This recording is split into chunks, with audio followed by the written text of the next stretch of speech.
Welcome, friends. I'm Patrick, and today I'm going over billionaire weddings where we see that money can buy almost everything, except for a second chance at life.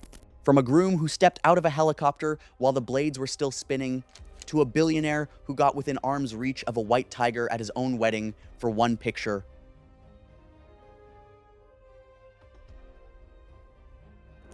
It was the 14th of September 2018, and the late afternoon sun cast long shadows across a private vineyard estate in Napa Valley, California, where a 60-foot tethered hot air balloon in custom ivory and gold sat anchored to the ground near a row of grapevines, and a small crew prepped the basket for flight, while roughly 200 guests milled around cocktail tables on the lawn.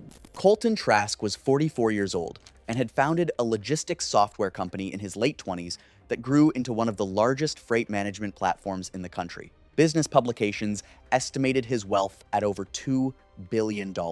He was marrying his second wife, a former brand consultant he had been with for like 3 years. And the wedding budget was reportedly around $4.2 million, an honestly crazy amount, considering what happens. His wedding planner later said Colton had a list of what he called moments, specific shots and scenes he wanted captured throughout the day, and the hot air balloon photo was at the very top of it. He had been talking about this specific image for months, him and his fiancée floating above the vineyard with the valley and the sunset behind them. The balloon operator told him the weather window was honestly marginal that evening. Winds were gusting above what they normally flew in, and they recommended rescheduling the flight to the following morning, when conditions were expected to be calmer. Colton reportedly insisted the evening light was essential to the shot, and that rescheduling wasn't an option. His planner said she basically watched him wave off the recommendation without a second thought, the same way he apparently made every other decision that weekend, quickly and with total confidence that his version was the only one that mattered. Honestly, the money is what keeps messing me up with this one, because at some point, a $4 million wedding stops being about love and starts being about proving something. And whatever he was trying to prove cost him everything.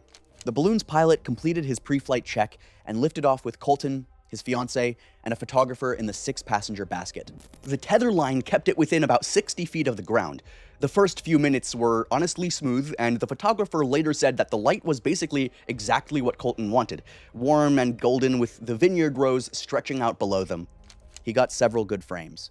Then a gust hit the balloon broadside, harder than anything in the earlier forecast and strong enough to visibly bend the tether cable before it gave. The envelope lurched, and the basket swung hard to the left, hard enough that all 3 passengers grabbed the rim while the pilot fought to stabilize.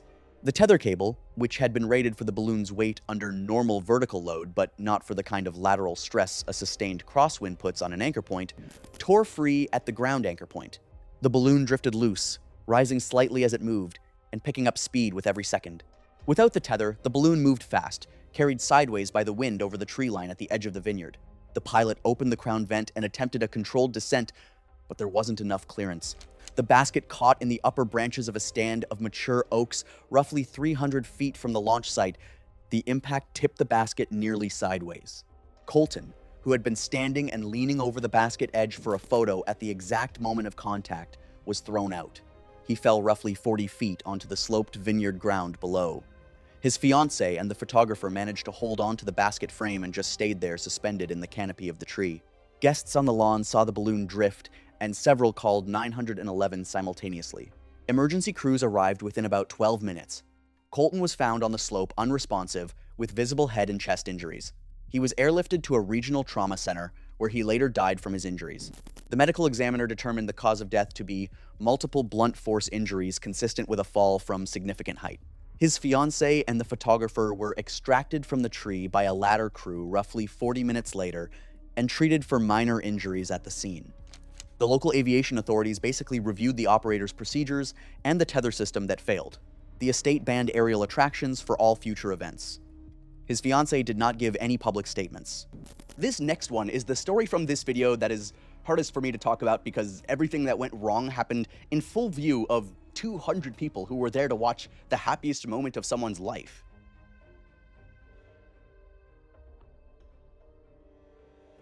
It was the 22nd of June 2017, and a warm evening breeze moved across a cliffside terrace at a private estate in Southern California. where roughly 200 white chairs faced a floral arch at the edge of a manicured lawn overlooking the Pacific Ocean, and the low thrum of a helicopter grew louder from somewhere behind the tree line. Ilan Masudi was 51 years old and had built a chain of luxury mixed-use residential towers across the West Coast over the course of 2 decades.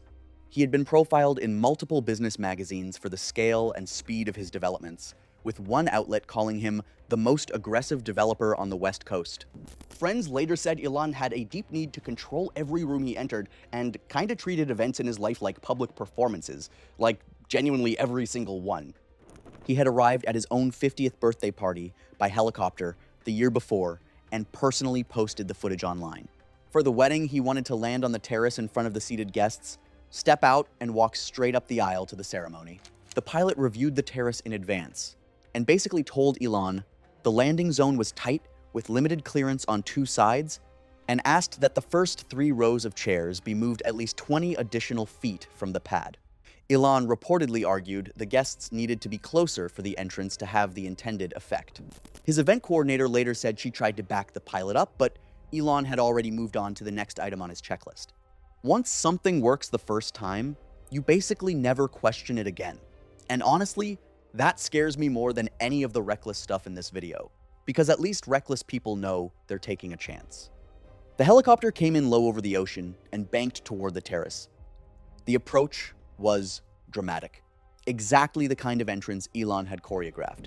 It touched down on the pad, and the downwash blew napkins and floral arrangements off the nearest tables, sending a wave of wind through the front rows. Guests cheered, and several stood up from their chairs. Witnesses later said a bunch of guests had already started standing and moving toward the aircraft, despite the event coordinator calling out for everyone to just stay seated.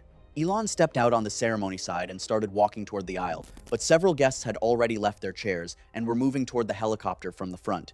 Rather than push through them, he veered right to walk around the tail side of the aircraft. The main rotor was winding down overhead, but the tail rotor at the rear of the fuselage was still spinning at speed, lower to the ground and far less visible than the main blades. A gust of wind caught the unbuttoned edge of his suit jacket, and he turned his body to grab it, stepping sideways directly into the arc of the tail rotor.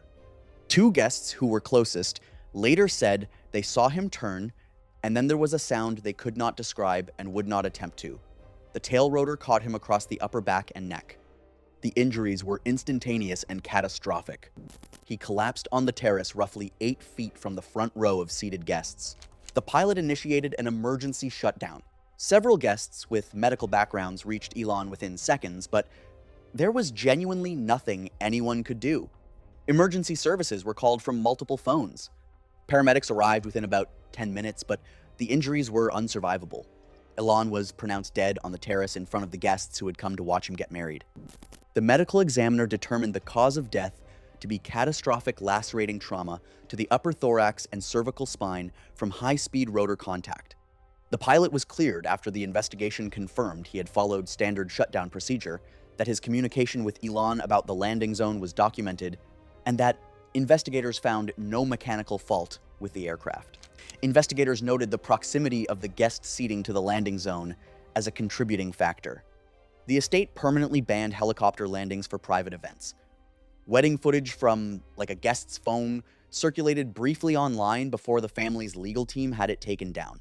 Alright, so this next one is where this video takes a turn, because up until now, every death has been an accident caused by someone's ego, but this one was deliberate, and I honestly had to read the details twice before I believed what I was looking at.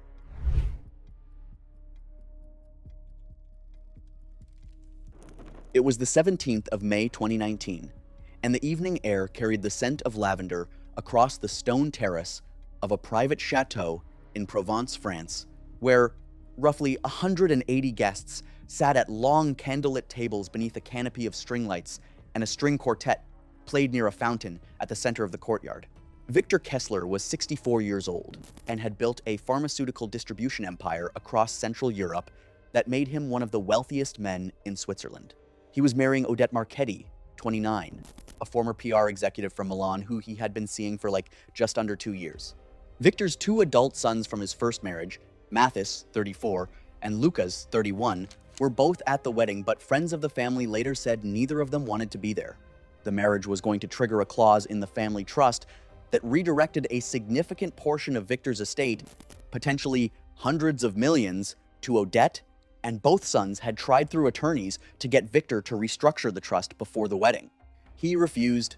Mathis, in particular, had been honestly pretty vocal within the family about what he called a catastrophic transfer of wealth to someone who had been in their lives for less than 2 years. There's a version of this story where the family tension is just background noise and the wedding goes fine and everyone moves on, and the fact that it didn't go that way is something I'm still not fully over. The reception was well underway when the best man stood to give the toast. Glasses of champagne had been poured and placed at every seat. Odette raised her glass, took several sips during the toast, and within roughly 2 minutes began showing signs of distress. She told Victor she felt dizzy and her chest was tight. He initially assumed she was overwhelmed by the evening. Then she collapsed sideways out of her chair onto the stone terrace. Several guests with medical backgrounds reached her within seconds. She was unresponsive, her breathing was shallow and irregular, and her skin had gone pale. Paramedics were called and honestly arrived within about 20 minutes. She was transported to a hospital in Marseille. Odette died in the early hours of the following morning without regaining consciousness. Initial reports suggested a cardiac event. Then the toxicology came back. The toxicology report identified a lethal concentration of a plant-derived cardiac glycoside in her system, a substance that mimics the symptoms of sudden heart failure and is virtually undetectable without targeted screening. Investigators traced a purchase of the raw compound to an online chemical supplier. The shipping address matched a property owned by Mathis Kessler. Security footage from the venue basically showed Mathis near the champagne staging area roughly 15 minutes before the toast, during a window when the catering staff had briefly stepped away. He was arrested 6 weeks after the wedding at his apartment in Zurich. During the investigation, prosecutors presented evidence that Mathis had researched the compound for months, had consulted with a former university classmate in pharmacology, and had told his brother in a text message 3 months before the wedding that he would do whatever it took to keep the trust intact. Lucas cooperated with investigators. Mathis was convicted of premeditated murder. Victor did not attend the sentencing. Friends said he had not spoken publicly or appeared at any company events since the arrest. I've covered a lot of deaths on this channel, and most of them are tragedies, but this one is different because someone sat at that table and watched her drink it and knew exactly what was going to happen next. This next one is another one that wasn't an accident, and honestly, the thing that disturbed me the most about it is how long the truth took to come out.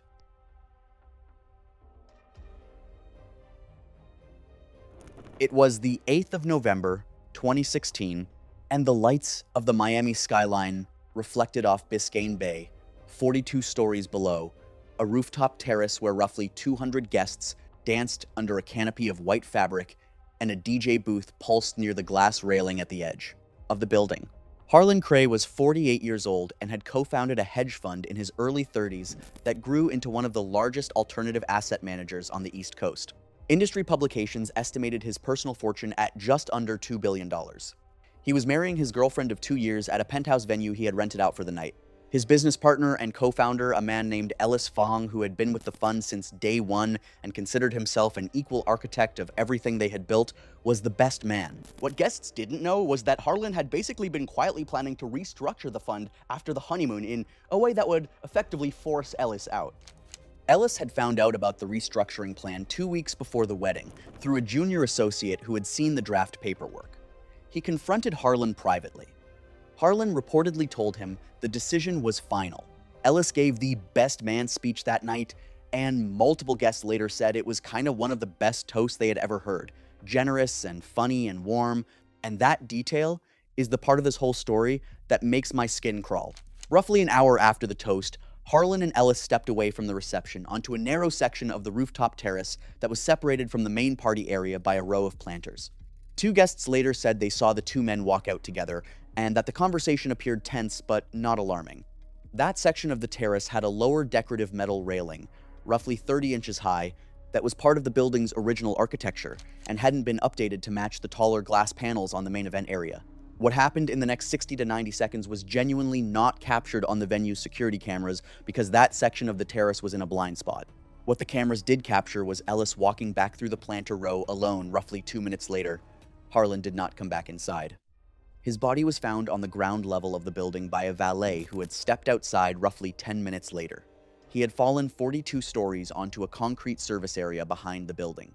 The initial investigation treated it as an accidental fall. Harlan had been drinking throughout the evening, and witnesses confirmed he appeared intoxicated. The metal railing on that section of the terrace was intact, but significantly lower than the glass panels on the main event area, and investigators noted it sat below the height typically required for occupied rooftop spaces. But homicide detectives basically reopened the case after Harlan's wife retained a private investigator who uncovered the fund restructuring documents and the timeline of Ellis finding out.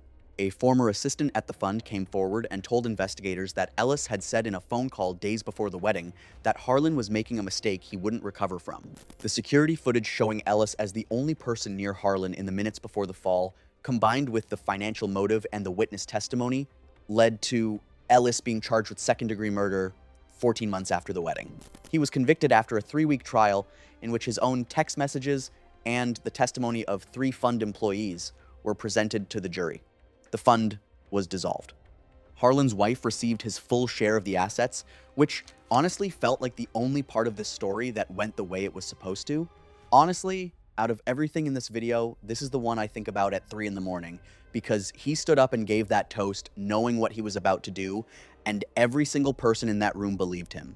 So this next one is where I had to stop researching for a while because the thing that set it off was so small and so random that it makes the whole thing just feel genuinely impossible to have predicted, and I still haven't been able to fully process that.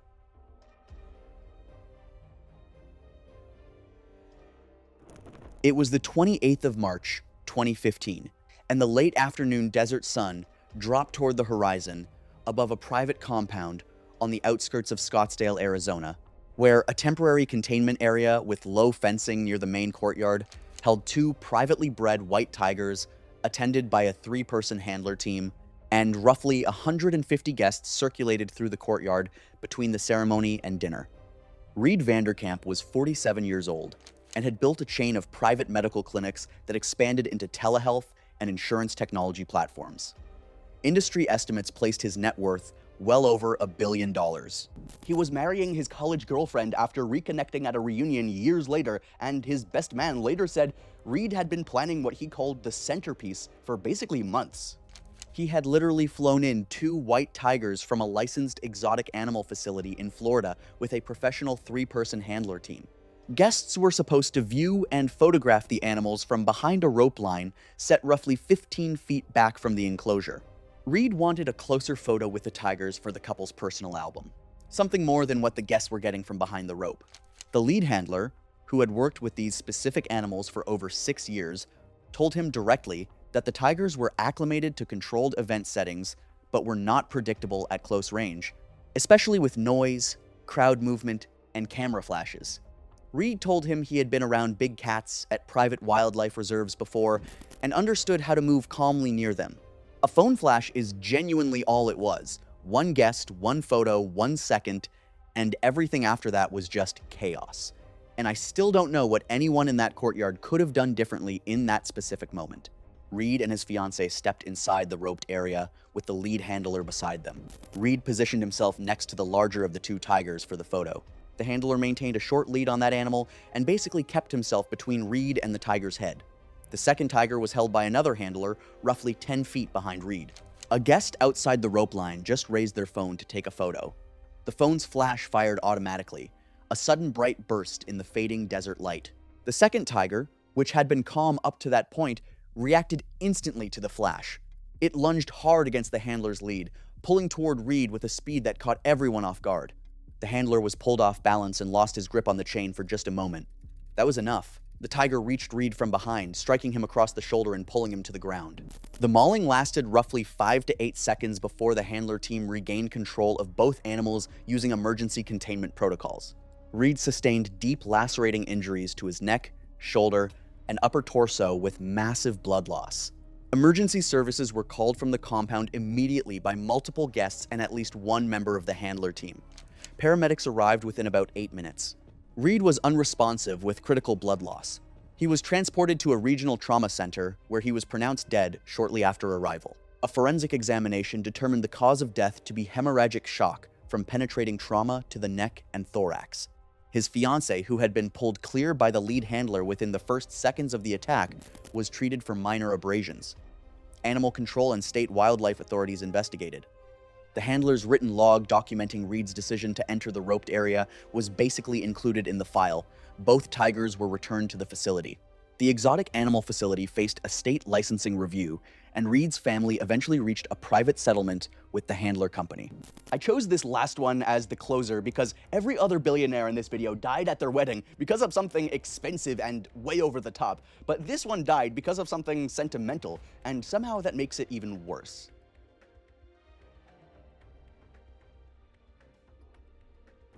It was the 3rd of October 2014, and a light rain had started falling across a country estate in the Cotswolds region of central England, where a gravel drive lined with hedgerows curved through the property, past a stone bridge over a narrow stream, and up to a Georgian manor house lit from every window with warm light and the faint sound of a band playing inside. Declan Ashworth was 56 years old and had made his fortune as an early investor in fintech companies across Europe, building a portfolio that grew into a fortune estimated at over $3 billion. He was marrying at his family's estate, the same property where his parents had married decades earlier, and friends said he had planned every detail of the evening around the property's history and traditions. The departure was kinda supposed to mirror his parents' wedding photos, the couple driving away in the same car down the same gravel drive. The car was a restored 1936 Bentley from his late father's collection. No modern braking system, no seatbelts, no power steering, no airbags. His brother told him at the end of the reception honestly not to drive because Declan had been drinking champagne throughout the evening. Declan said he had driven that car dozens of times on those exact roads and knew every curve by feel. His brother tried to take the keys, and Declan laughed him off. I've sat with a lot of these stories, and the excessive ones are honestly easier for me to process because you can point at the money and say that's what went wrong. But this one was just about a guy who wanted to do what his dad did, and I don't have a clean takeaway from that. Declan and his new wife climbed into the Bentley, while guests lined both sides of the gravel drive and waved sparklers in the rain. Someone had tied tin cans to the rear bumper. He pulled away from the manor and started down the gravel drive at what witnesses described as a moderate pace that picked up speed as the car moved downhill. The road was a narrow, single lane, barely wide enough for the Bentley, with low stone walls on both sides that had been there for over a century. There were literally no streetlights, no reflectors, no markings, and the gravel surface was now slick from the rain that had been falling pretty much the entire reception. The sharpest curve on the property was just before the stone bridge over the stream, roughly a quarter mile from the house. Declan entered the curve too fast for the vintage braking system. He applied the brakes, but the drum brakes locked the wheels instantly. But with no ABS to regulate them, the tires just skidded across the wet gravel without slowing the car at all.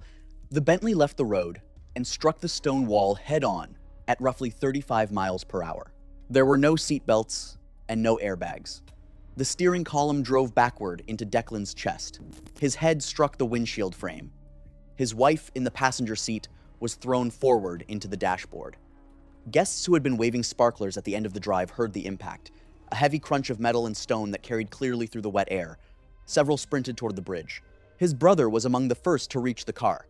They found the car pressed against the stone wall. The rigid chassis had basically transferred all the impact force directly into the cabin. Declan was unresponsive behind the wheel with visible chest depression and head trauma.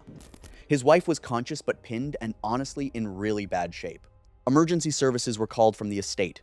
An ambulance arrived within about 25 minutes from the nearest town. Declan was pronounced dead at the scene. Authorities determined the cause of death to be severe blunt force trauma to the chest and head, consistent with an unrestrained driver in a frontal collision with a fixed object. His blood alcohol level was above the legal driving limit. His wife was airlifted to a hospital in Oxford with multiple fractures and internal injuries. She survived after several weeks of treatment and multiple surgeries. Local police investigated and noted the hazardous road conditions, basically poor lighting, wet gravel, and the absence of any speed control on the private drive. The Bentley was later removed from the family collection.